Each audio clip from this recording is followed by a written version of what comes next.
ಮಹದಾಯಿ ಇರ್ಬೋದು, ಆ ಎಲ್ಲ ಜಲ ವಿವಾದಗಳಲ್ಲಿ ಸಮರ್ಥವಾದ ಮಂಡಿಸಿ ರಾಜ್ಯ ಸರ್ಕಾರಕ್ಕೆ ಕರ್ನಾಟಕಕ್ಕೆ ನ್ಯಾಯ ಕೊಟ್ಟವರು ಅದಕ್ಕೆ ಅವರು ನಮಗೆ ನೇರ ನುಡಿಯವರು.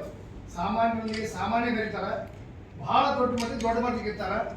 ಅನೇಕ ರಾಜ್ಯಗಳ ಮಂತ್ರಿಗಳು, ಮುಖ್ಯಮಂತ್ರಿಗಳು ಅವರು ಅಪಾಯಿಂಟ್ಮೆಂಟ್ ತಗೊಂಡು ಭೇಟಿಯಾಗುವಂಥ ಒಂದು ಸ್ಥಾನಮಾನದ ಅವರು ಅಂತಾರಾಷ್ಟ್ರೀಯ ಜಲ ವಿವಾದಗಳ ಬಗ್ಗೆಯೂ ಮಾತಾಡಬಾರ್ದು, ಅಂತಾರಾಜ್ಯ ವಿಷಯದ ಬಗ್ಗೆಯೂ ಮಾತಾಡಬಾರ್ದು, ಗಡಿ ಬಗ್ಗೆಯೂ ಮಾತಾಡಬಾರ್ದು ಅಂತ ಪರಿಣಿತಿಯನ್ನು ಪಡೆದಂಥ ನಮ್ಮ ಜಿಲ್ಲೆಯ ಮೂಲದ ಒಬ್ಬರ ಅಪರೂಪದ ನ್ಯಾಯವಾದಿ ಕಾತ್ರಿಕೆ ಅವರಿಗೆ ಇತ್ತೀಚೆಗಷ್ಟೇ ನಮ್ಮ ಗಡಿ ಪ್ರಕೃತಿ ಪ್ರಾಧಿಕಾರ ವತಿಯಿಂದ ಗಡಿನಾಡ ಚೇತನ ಪ್ರಶಸ್ತಿಯನ್ನು ಅವರಿಗೆ ಪ್ರಾಧಿಕಾರ ಕೊಟ್ಟಿದೆ. ಅದು ಇನ್ನೂ ಪ್ರದಾನ ಆಗಬೇಕು. ಈ ಸಂದರ್ಭದಲ್ಲಿ ಅವರಿಗೆ ನಾವು ಮನವಿ ಮಾಡಿದ್ದೀವಿ. ಅನೇಕ ವಿಷಯಗಳದಾವ, ನಮ್ಮ ಮಾಧ್ಯಮ ಮಿತ್ರರಲ್ಲ, ಕನ್ನಡ ಸಂಘಟನೆ ಇದಲ್ಲ, ಅವ್ರ ಮುಂದೆ ತಾವು ಒಂದು 4 ಮಾತು ಹೇಳಬೇಕು. ಯಾಕಂದರೆ ಎಲ್ಲರಿಗೂ ಎಲ್ಲ ವಿಷಯ ಗೊತ್ತಿರೋದಿಲ್ಲ. ಅದಕ್ಕೆ ಕಾವೇರಿ ಮಹದಾಯಿ ವಿಶೇಷವಾಗಿ ಈಗ ಹಾಟ್ ಇಶ್ಯೂ ಅಂದರೆ ಬೆಳಗಾವಿ ಮಹಾನಗರ ಪಾಲಿಕೆ ಬಗ್ಗೆ ಅನೇಕರು ಅವರು ಲೀಗಲ್ ಒಪಿನಿಯನ್ ಕೊಟ್ಟರು. ಅವೆಲ್ಲ ಮಾಧ್ಯಮ ಮಿತ್ರರಿಗೆ ಕಳಿಸ್ತಿದ್ರು. ಡೇ ಟು ಡೇ ಅವ್ರು ಕಳಿಸಿದ್ದವ್ರು. ನಮ್ಮ ಬೆಳಗಾವಿ ಪತ್ರಕರ್ತರಿರ್ಬೋದು, ಕನ್ನಡ ಸಂಘಟನೆ ಇರ್ಬೋದು, ಎಲ್ಲರ ಜೊತೆನೂ ಯಾರ ಜೊತೆ ಫೋನ್ ಮಾಡಿ ಮಿಸ್ ಕಾಲ್ ಮಾಡಿ ಭಾಳ ಫೋನ್ ಮಾಡುವಂಥ ಸೌಜನ್ಯ ಕಾತ್ರಿಕೆ ಸಾಹೇಬ್ ಕಡೆ ಇದೆ.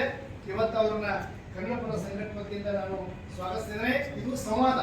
ಈ ಸಂವಾದ ಕಾರ್ಯಕ್ರಮದಲ್ಲಿ ತಾವು ಅವ್ರನ್ನ ಮಾತಾಡಿದ ನಂತರ ತಾವು ಒಬ್ಬೊಬ್ಬರಾಗಿ ಆ ಪ್ರಶ್ನೆಗಳನ್ನು ಕೇಳಿ ಏನಾದರೂ ಅದರ ಬಗ್ಗೆ ತಮ್ಮ ಸಂದೇಹಗಳಿದ್ರೆ ಬಗೆಹರಿಸಿಕೊಳ್ಬೋದು. ಅವರು ಆಕಸ್ಮಿಕ ಬೆಳಗಾವಿ ಬಂದಿದ್ರು, ಅದನ್ನು ನಾವು ಇವತ್ತನ್ನು ಸದುಪಯೋಗ ಮಾಡಿಕೊಳ್ಳಿಕ್ಕೇ ಇವತ್ತಿನ ಸಭೆ ನಾವು ಕರೆದೇವೆ. ಇದೊಂದು ಸನ್ಮಾನ ಮಾಡಿ ಅವ್ರನ್ನ ನಾವು ಗೌರವಿಸ್ತಾ ಇದ್ದೇವೆ.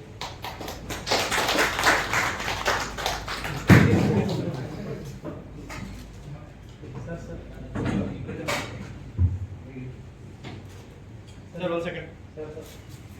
Sir.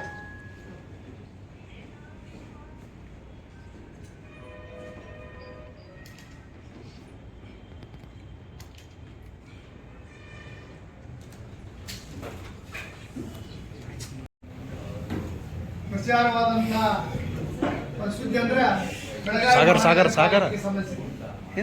ಬೆಳಗಾವಿ ಮಹಾನಗರ ಪಾಲಿಕೆಯಲ್ಲಿ ಕರ್ನಾಟಕ ಪರವಾದ ಒತ್ತುವರಿಯನ್ನು ಸ್ವೀಕಾರ ಮಾಡಬೇಕಂತ ಹೇಳಿ ಎಲ್ಲ ಸಂಘಟನೆಗಳು ಕಳೆದ ಮಾರ್ಚ್ 26ರಿಂದ ಹೋರಾಟ ನಡೆಸಿದ್ದು ತಮ್ಗೆ ಗೊತ್ತಿದೆ.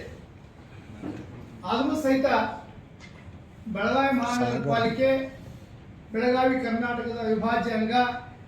ಕರ್ನಾಟಕ ಮಹಾರಾಷ್ಟ್ರ ಗಡಿವಾದಕ್ಕೆ ಮಹಾಜನ್ ವರದಿ ಅಂತಿಮ ಅಂದರೆ ಗೊತ್ತುವಳಿ ಮಾಡಬೇಕು ಅಂತ ಹೇಳಿ ಮಾಡಿದ್ರು ಸಹಿತ ಅವ್ರು ನಿರಾಕರಿಸಿದ್ದು ಬಂದರು. ಅದಕ್ಕೆ ಹೇಳಿದ ಒಂದು ಕಾರಣ ಅಂದರೆ ಅದು ಸಬ್ ಜುಡಿಸ್ ಆಗ್ತದೆ, ನ್ಯಾಯಾಂಗ ನಿಂದನೆ ಆಗ್ತದೆ. ಮಹಾರಾಷ್ಟ್ರ ಸಲ್ಲಿಸಿದಂಥ ಒಂದು ದಾವೆ 2004ರಲ್ಲಿ ಅದು ಕೋರ್ಟ್ನಲ್ಲಿದೆ ದಾವೆ.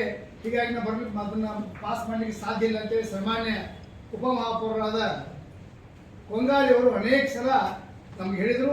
ಆವಾಗ ನಮ್ಮ ಮನವಿ ಮೇರೆಗೆ ಅವರು ಮೋಹನ್ ಕಾತ್ರಿಕೆ ಅವರು ಲೀಗಲ್ ಒಪಿನಿಯನ್ ನಮಗೂ ಕೊಟ್ಟರು, ಕೊಂಗಾಲಿ ಅವರು ಕಳಿಸಿದರು. ಈ ವಿಷಯದಲ್ಲಿ ಕಾತ್ರಿಕೆ ಅವರು ಹೇಳಿದ ಒಂದು ಕಾನೂನು ಅಭಿಪ್ರಾಯ ಬಗ್ಗೆ ತಪ್ಪು ತಿಳುವಳಿಕೆ ಅಂತ ಕೊಡುವಂಥ ಪ್ರಯತ್ನವನ್ನು ಕೊಂಗಾಲಿ ಅವರು ಮಾಡಿದರು. ಈ ಸಂದರ್ಭದಲ್ಲಿ ನಾನು ಕಾತ್ರಿಕೆ ಅವರಿಗೆ ಮನವಿ ಮಾಡ್ತೇನೆ, ಎಲ್ಲರೂ ಕನ್ನಡ ಸಂಘಟನೆಗಳು ಆಸಕ್ತಿಯಿಂದ, ಕುತೂಹಲದಿಂದ, ಕಾತರದಿಂದ ಕಾಯ್ಕೊಂಡು ನಿಮ್ಮನ್ನ ನೇರವಾಗಿ ನಾವು ಅದನ್ನು ಕೇಳ್ತಾ ಇದ್ದೇವೆ. ಮಹಾನಗರ ಪಾಲಿಕೆ ಮೇಯರ್ ಅವರು ಕೊಟ್ಟಂಥ ನಿರ್ಣಯ ನಿಯಮ ಬಾಹಿರ. ಕೊಂಗಾಲಿ ಅವರು ಮಾಡುವಂಥ ವಾದ ತಳಬುಡಲಿದ್ದು ತಪ್ಪು ದಾರಿ ಹೇಳಿದಂತ ನಾವು ಹೇಳಿದ್ದೀವಿ. ತಾವು ಅದನ್ನು ಲೀಗಲ್ ಒಪಿನಿಯನ್ ಕೊಟ್ಟಿರಿ. ಮೊದಲು ದಯವಿಟ್ಟು ಅದ್ರ ಬಗ್ಗೆ ಮಾತಾಡಿದ ನಂತರ ಕೃಷ್ಣ ಮಹದಾಯಿ ಅದ್ರ ಬಗ್ಗೆ ಯಾರ ಮಾಧ್ಯಮದವರು ಕೇಳಿ ಪ್ರಶ್ನೆಗೆ ಉತ್ತರ ಕೊಡಬೇಕು ಅಂತ ಅವ್ರು ಮನವಿ ಮಾಡ್ತಾ ಇದ್ದಾರೆ. ಈ ಸಭೆಯ ಚಂದ್ರಿಕೆ ಅವರಿಗೆ ಹಾಗೂ ಇನ್ನಿತರ ಕನ್ನಡ ಸಂಘಟನೆಯ ನಾಯಕರು, ಮಾಧ್ಯಮದ ಎಲ್ಲರಿಗೂ ನನ್ನ ನಮಸ್ಕಾರಗಳು. ಯಾಕಂದರೆ ಇವತ್ತು ನೀವು ಈ ಒಂದು ಸಂವಾದ ಏನು ಅರೇಂಜ್ ಮಾಡಿರಿ, ಇದು ಬಹಳ ಮಹತ್ವವಾದ ವಿಷಯ.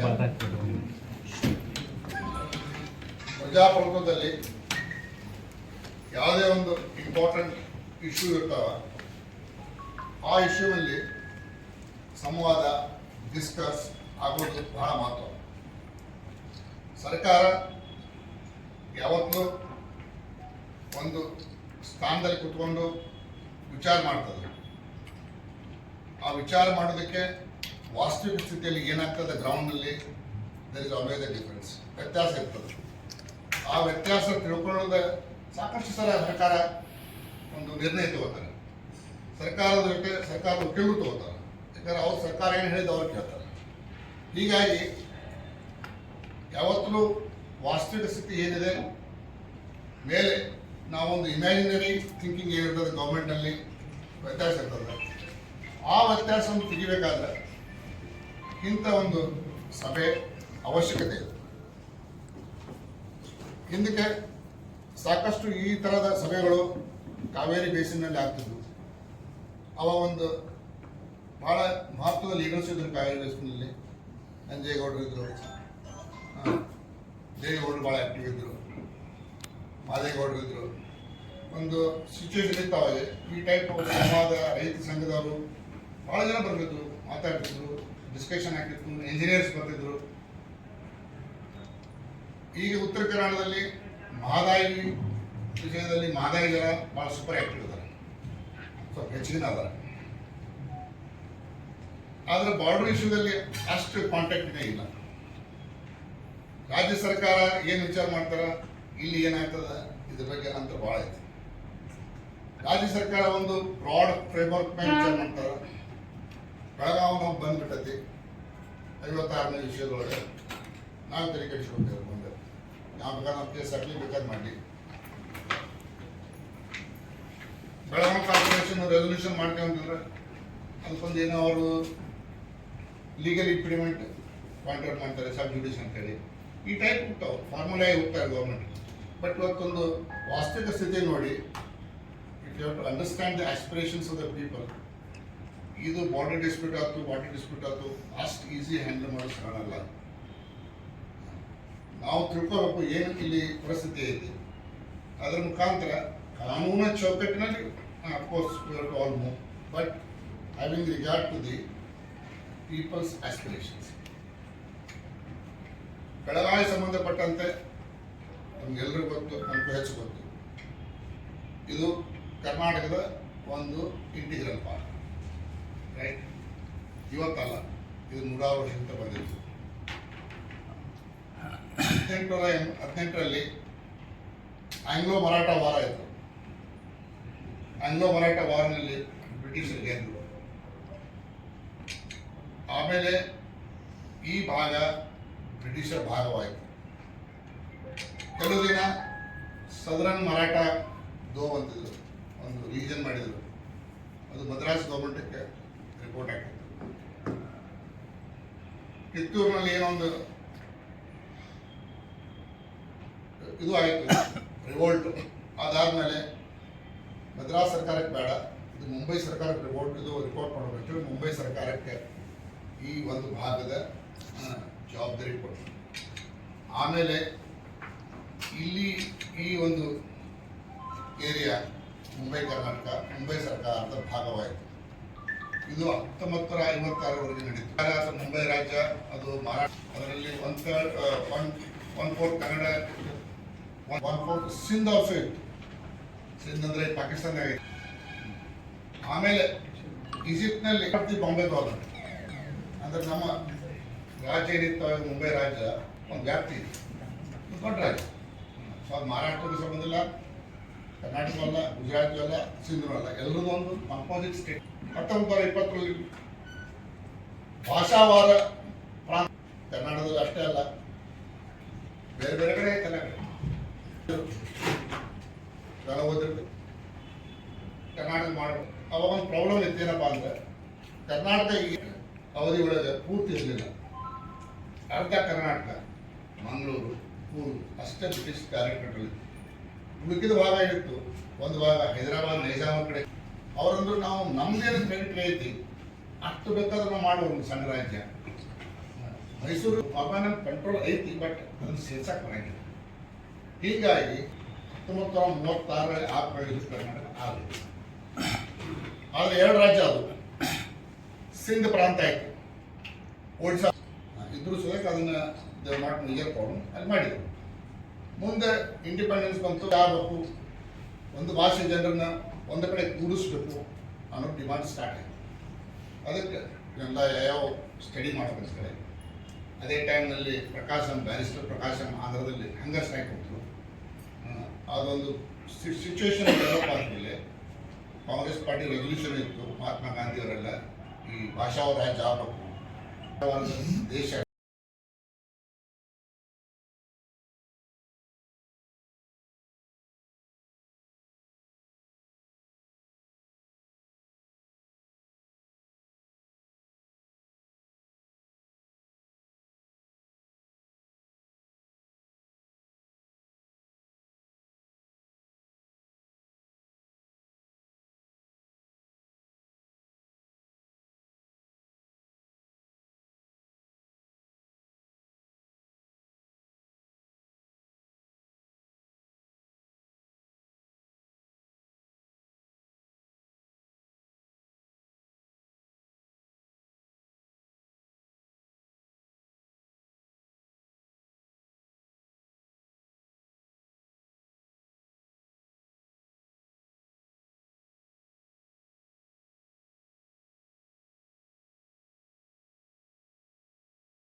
ಇಲ್ಲಿ ಬೆಳಗಾವಿ ಶಾಲೆ ಹಿಡ್ಕೊಂಡು ಈ 4 ಜಿಲ್ಲೆ ನ್ಯೂ ಮೈಸೂರಿಗೆ ಹಂಚಿದ್ರು.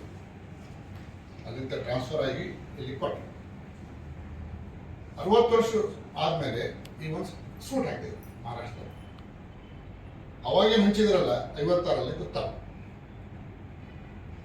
ಇದು ಮುಂಬೈದಲ್ಲಿ ಬರಬೇಕಾಗಿತ್ತು 56ರಲ್ಲಿ, ಆಮೇಲೆ 62ರಲ್ಲಿ ನಮ್ಮ ಮಹಾರಾಷ್ಟ್ರಕ್ಕೆ ಬರಬೇಕಾಗಿತ್ತು.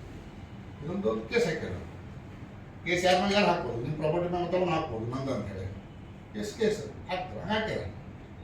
ಈಗ ಪ್ರಶ್ನೆ ಇರೋದು ಕೇಸ್ ಹಾಕ್ಯಾರ ಅಂದಮೇಲೆ ಅದರ ಪ್ರಭಾವ ಏನು?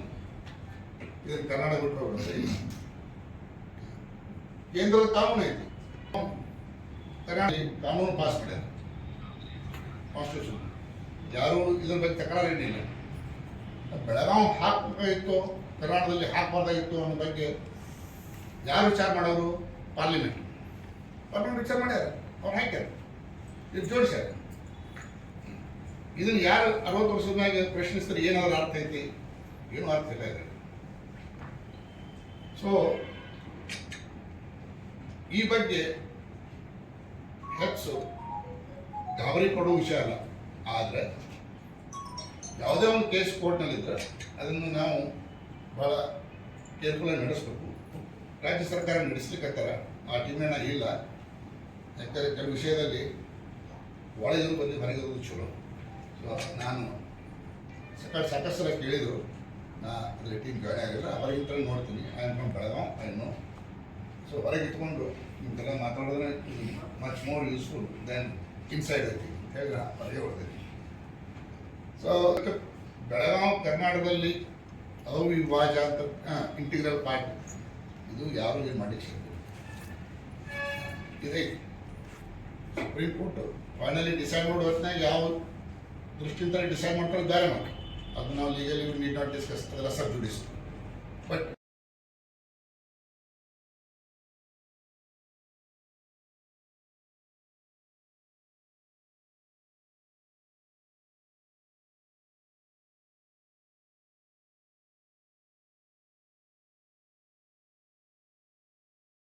ಡಿಸ್ಕಷನ್ ಆನ್ ಮೆರಿಟ್ ಅದನ್ನು ಡಿಸ್ಕಸ್ ಮಾಡೋದು ಔಟ್ಸೈಡ್ ದಿ ಕೋರ್ಟು ಉಚಿತವಲ್ಲ. ಬಟ್ ಇದು ನಂದು ಅಂತ ಹೇಳ್ಕೊಳಕ್ಕೆ ಏನು ಪ್ರಾಬ್ಲಮ್? ಏನಿಲ್ಲ, ನಮ್ದು ಇದ್ದು ಖರೇನೆ, ಅದರೊಳಗೆ ಏನು ಪ್ರಾಬ್ಲಮ್ ಐತೆ? ಸೊ ಬೆಳಗಾವಿ ಕಾರ್ಪೊರೇಷನ್ ಕೇಳಿದ್ರು ನನಗೆ, ತಮ್ಮಲ್ಲಿ ಕೇಳಿದರು, ಇವರು ಎಲ್ಲರೂ ಕೇಳಿದ್ರಿ ಏನು ಲೀಗಲ್ ಒಪಿನಿಯನ್ ಅಂತ. ಅದರಾಗೇನು ಲೀಗಲ್ ಇಂಪ್ಲಿಮೆಂಟ್ ಇಲ್ಲ. Symbolically you are asset. If symbolically Belgaum Corporation wants to say you are integral part of Karnataka. It is integral part of Karnataka. The corporation is established under the Municipal Corporation of Karnataka 1976.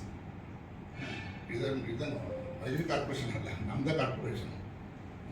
So now Karnataka integral part ಅಂತ ಹೇಳೋದು ಹೊತ್ತಿನಲ್ಲಿ ಹೇಳೋದಕ್ಕೆ ಯಾವುದೂ ಅಭ್ಯಂತರ ಇಲ್ಲ.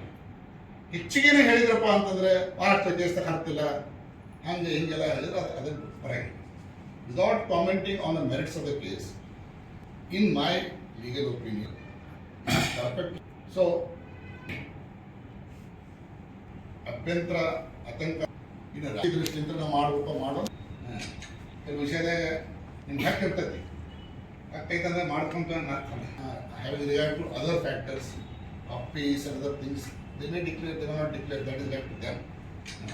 ರಾಜಕಾರಣಿಗಳು ವಿಚಾರ ಮಾಡ್ತಾರೆ, ಒಟ್ಟು ಮಾಡಿ ಅದನ್ನು ನಿರ್ಣಯ ತಗೋತಾರೆ.